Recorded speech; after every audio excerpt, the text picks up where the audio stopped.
ईरानी वजारत खारजा के तर्जुमान इस्माइल बकाई ने अमरीकी सेंटकॉम के इस दावे को खौफनाक झूठ और मन घड़त करार देकर मुस्तरद कर दिया, जिसमें कहा गया था कि मेनाब स्कूल पासदारान इनकलाब की मिसाइल लॉन्चिंग साइट के करीब था। इस्माइल बकाई ने जोर देकर कहा कि इस हकीकत को झुटलाया नहीं जा सकता कि शहरी इलाके में पढ़ाई के औकात के दौरान स्कूल पर अमरीकी हमला हो, जिसमें तलबा और असातिज़ा समेत 170 अफराद जाँ बहक हुए।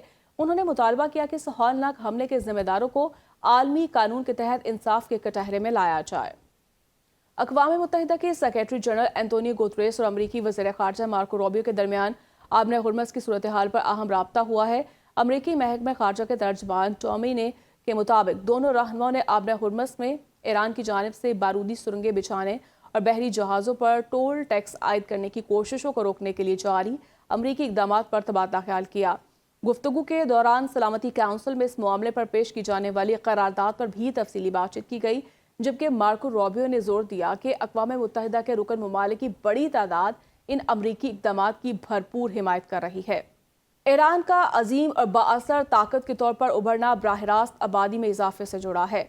ईरान के supreme leader Ayatollah Sayyid Mojtaba Khamenei ने जोर दिया कि आबादी में इजाफे के लिए मौसर इक़दाम किए जाए। ईरानी मीडिया के मुताबिक कौमी यौम आबादी के मौके पर जारी एक पैगाम में सुप्रीम लीडर मुज्तबा ख़ामनई ने शराय पैदाश बढ़ाने की ज़रूरत पर रोशनी डाली और बच्चे पैदा करने के रुझान को फ़रोग़ देने की कोशिशें तेज़ करने की हिदायत की।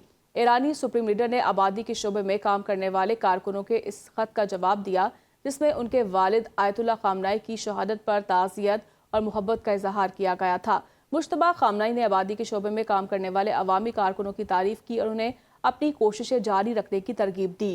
मुज्तबा ख़ामनई ने कहा कि आबादी के शोबे में अवामी कारकुनों की बढ़ती हुई कोशिशें और बच्चों की पैदाइश के रुझान को फ़रोग़ देना इस रोशन मुस्तकबिल के हसूल में नुमाया असर डाल सकता है। उन्होंने कहा कि ईरानी कौम की ताकत का तसलसल बराह रास्त आबादी के बढ़ने से वाबस्ता है। अमेरिका के नायब सदर JD Vance कहते हैं कि अमेरिका का वाज़ेह मौक़िफ़ है कि ईरान के पास एटमी हथियार नहीं हो सकते। ईरान के पास जौहरी हथियार होंगे तो वो दीगर ममालिक भी ऐसा करेंगे। व्हाइट हाउस में प्रेस ब्रीफिंग के दौरान उन्होंने कहा कि हमने ईरान की अस्करी सलाहियत तबाह करने के हदाफ हासिल कर लिए। हमारी नीयत साफ थी, इसीलिए इस्लामाबाद मुज़ाकरात में 22 घंटे गुजारे। अमरीकी सदर डोनाल्ड ट्रंप ने दावा किया है कि ईरान के साथ मुज़ाकरात में मुस्बत पेशरफ्त हुई है और ये जंग बहुत जल्द ख़त्म होने वाली है। मीडिया से गुफ्तगू करते हुए सदर ट्रंप ने कहा कि अमरीकी दबाव के बाद ईरान अब बाज़ाब्ता मुआहदा डील चाहता है। उन्होंने इसरार किया कि हमने ईरान को जौहरी हथियार हासिल करने से कामयाबी से रोका और वो किसी सूरत एटमी क़ुव्वत नहीं बन सकता। अमेरिका ईरान पर हमला करने से सिर्फ 1 घंटा दूर था। ईरान को मुज़ाकरात और डील के लिए मज़ीद 2 से 3 दिन से ज़्यादा नहीं दे सकते। ईरान मशरिक़ वुस्ता के साथ साथ इसराइल को भी तबाह करना चाहता है। We won't be able to put up with that, and we're not going to put up with it. They have nuclear on their mind, and we're not going to let them have a nuclear weapon, and we've done a hell of a job, and I think we're going to be finished with that very quickly, and they won't have a nuclear weapon, and hopefully we're going to get it done in a very nice manner.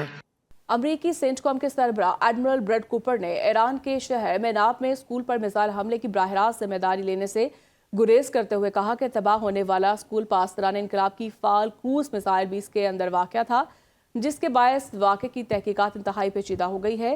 Congress की निगरानी committee को briefing देते हुए उन्होंने बताया कि मामले की तफ्तीश जारी है, जबकि इससे कबल इब्तदाई अमरीकी रिपोर्ट्स में हमले की मुमकिना जिम्मेदारी अमरीकी अफवाज पर आयद की गई थी। ईरानी सरकारी मीडिया के मुताबिक 28 फरवरी को जंग के पहले दिन होने वाले इस मिसाइल हमले में 168 बच्चे जाँ बहक हुए थे।